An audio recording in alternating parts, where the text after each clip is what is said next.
My next Geats Figuart is here, Kamen Rider Buffa. It's morphin' time!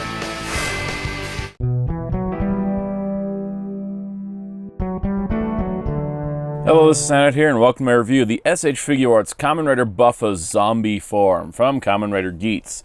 This is the first of the premium Bandai Geats Figuarts, following up the Geats Magnum Boost I reviewed, and the Geats entry form I didn't review.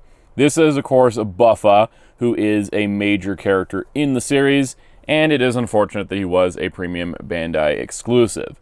But that being said, he does have some cool compatibility features with the other Figuarts. And the nice part was that, unlike in the past, this guy was distributed through Premium Bandai US for those of us in the US to be able to get, which is pretty nice. But let's take a look at good old Buffa and see if he was worth the wait. So here he is, the Buffa with no low. It is Kamen Rider Buffa. What's fun about the Geats forms is that a lot of them have these simpler legs. It's something that I kind of like. I know some people don't like that the main forms don't have any leg armor. I kind of dig it because it's kind of unique. It fits with the kind of idea in the Desire Grand Prix that each ID core had a matching buckle. So for Michinaga, he is bull-themed, but his matching buckle that he resonates the most with is the zombie buckle, which you can see is all opened up with the big old zombie hand clawing towards the middle, which is really, really cool.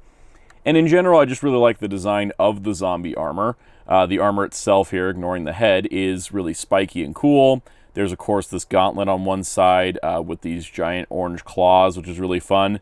And they did a really cool, like, layered plastic effect on the kind of bubbly arm detail that exists for zombie form, which I think is really, really cool.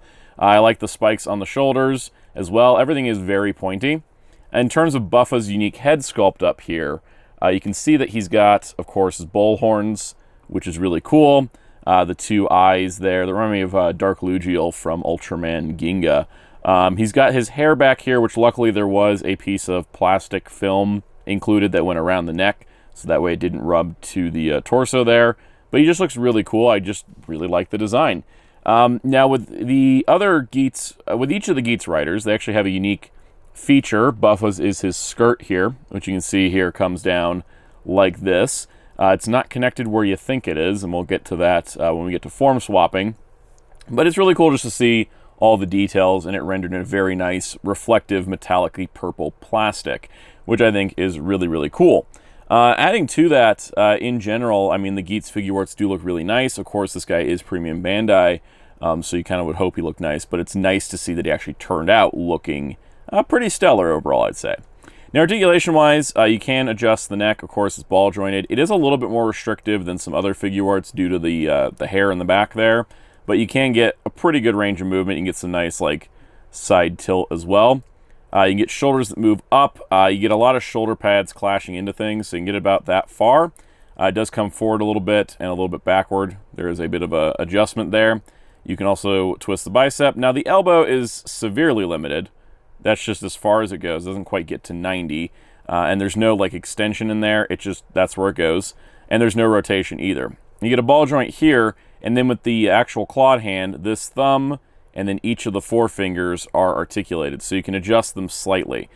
So you can see there, if you get them moving, you can actually get them to kind of clasp it together like he does in the series. So that's pretty cool. You get some options there with those articulating fingers on the end, which is good because you don't get any other hand options for that hand.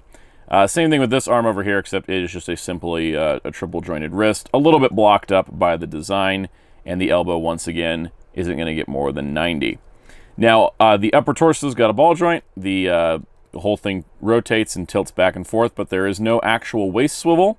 It's just this torso joint, which is fine. It's a little bit more natural that way. Hips move out just a bit here, like that. Hips move forward. They also drop down so they can move forward even further, which is really good. And then you can move back there, which is nice. A thigh swivel, then a double jointed knee, and then, of course, you get an ankle tilt left and right, and a forward and back, except my camera won't focus on it. There we go, forward and back, and then also a toe joint, which is pretty good. So he's got, you know, kind of your standard range of articulation. It's a little bit limited in the elbows, but it works pretty good. But of course, he does have some accessories that work with this. So while he does have this open, relaxed hand that can be swapped out for several options, including a fist, which I think fits the character just a little bit more than having that open palm. You also get this more open gesturing hand, which looks like he's kind of taunting anybody that's coming towards him. And then he's got this other gesturing hand, which looks like he's trying to hold something, which he could hold like a buckle or something like that. But it kind of fits his personality pretty well. And then he has this hand to grip things with a little bit of a trigger extension, which will be helpful later. But of course, he needs to come with a weapon to hold, right? So of course, he comes with this chain sword known as the Zombie Breaker. And it's a pretty cool piece, especially because it is rendered fully as it is in the series with the purple color and then the chainsaw blades around the edge. And these are also a little bit sharp on here, so be careful. But as you can see, he's got the handle. What's interesting is the trigger is on this side, so you can have it, you know, facing this way, or you can have it kind of the other side, depending on how you want. And then what's also cool is you get the actual moving motion for Poison Charge, which is for his final tactical break, which that moves on its own, which is pretty cool. And due to the articulation, if you want to have him kicking open the Poison Charge as he's been doing in the series in the later half, you also have that option.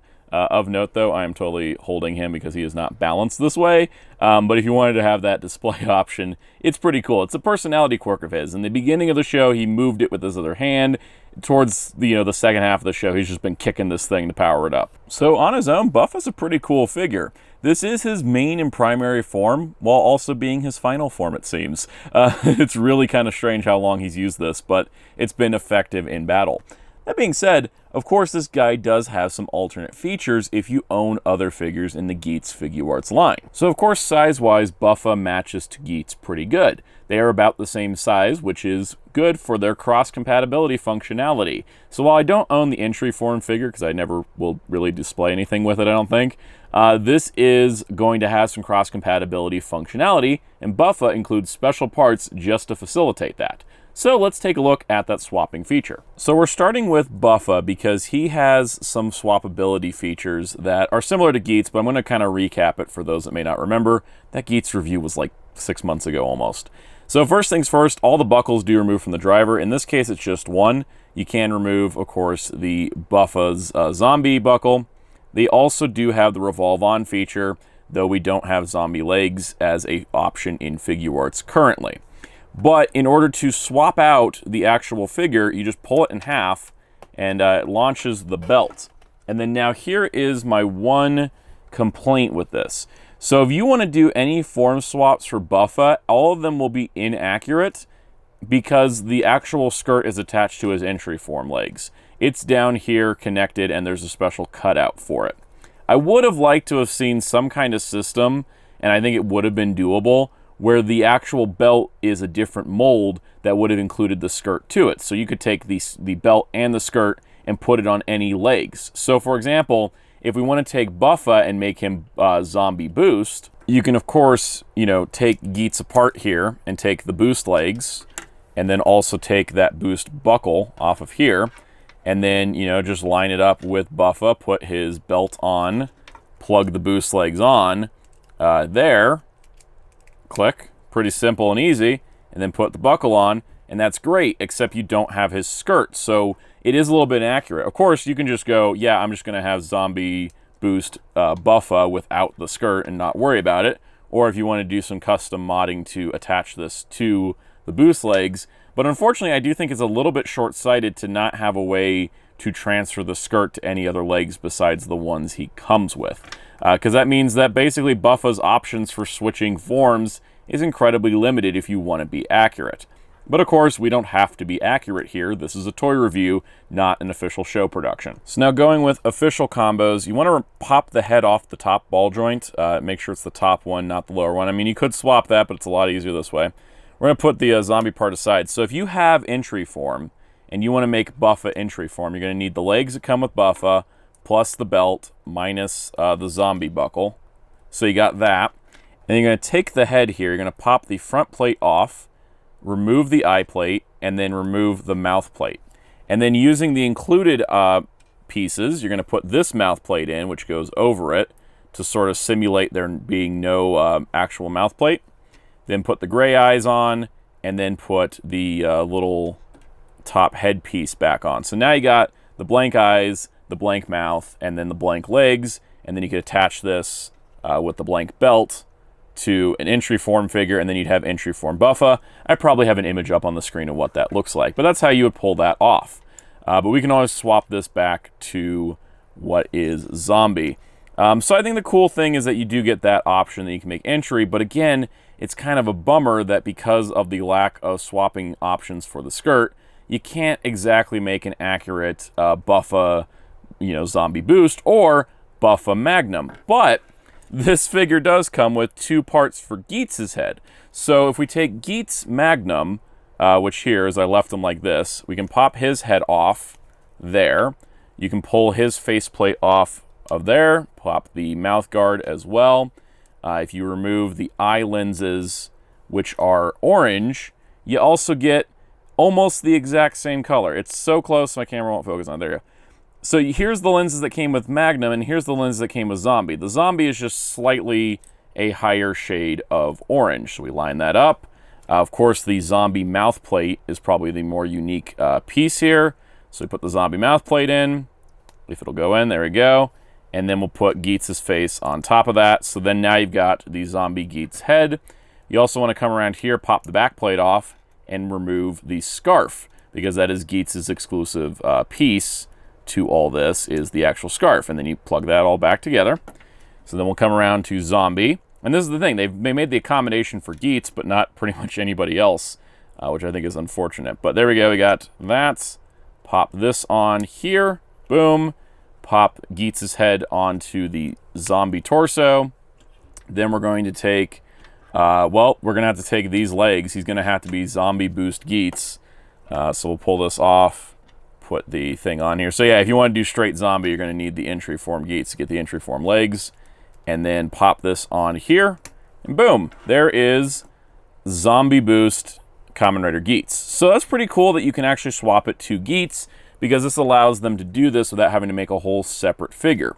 And really, because, like I mentioned, the eye color for Zombie and Magnum are essentially the same, and because we do have the actual legs here, let's just plug Magnum on here. Let's put this here, and then we will reattach the Buffa head here, and actually you can pull off Buffa Magnum. It actually isn't inaccurate because the skirt is there, the proper buckle is there, and the eye color matches, because again, the Zombie and Magnum eye color is almost negligible. So I think this works pretty good, that you can have 2 different forms out of the box, but it is slightly unfortunate you can't use these boost legs with anybody else. But it's really cool. I like that the option exists to create the opposite forms, because it gives you some more display options out of the box of these 2 figures. So there you go. The 2 rivals have swapped their powers, whether voluntarily or involuntarily. The only other complaint I have with these figures, besides the minor things I mentioned, the ankles don't tilt much. It makes it really hard to get a flat stance and a wide pose. Other than that, I think this does look pretty terrific overall. So yeah, I do really like the way that you can swap the forms, even if it does feel like it could be more if they just made a few minor modifications. So SH Figuarts Buffa Zombie form is a pretty solid figure. If you're looking for a figure of Buffa, this is probably your best bet for quality and stability, though there may be some other options in the candy toy or gimmick figure lines if you want more playability. I do think, in general, my only complaint is that the belt doesn't have the skirt attached. That's about it. Otherwise, he's pretty solid, and I'm pretty happy with him. The next release in the Geats line will be Tycoon in ninja form, which I should be getting in about a month, so take a look forward to that. And to make sure you don't miss out on it, hit subscribe and the notification bell, hit the like button while you're down there, and leave a comment down below and tell me what you think should be the next Geats Figuart. On that note, also check out the Discord server in the link below. You can join and come join the discussion about Kamen Rider and all kinds of great things related to the channel and other general discussions. Everybody seems to be enjoying it so far. You can also find a live stream here on this YouTube channel Mondays at 5 p.m. Eastern, where we talk about Kamen Rider news, Figuarts news, and all kinds of other great stuff. Also, be sure to check out my social media if you'd like on Twitter, Instagram, and TikTok at Soundout12, as long as those are still applicable. And you can find my awesome graphics designer in the Discord server under DarkClaw643. You can also find Hero Club at heroesclub.com for Kamen Rider news and more. And until next time, this is Soundout saying goodbye.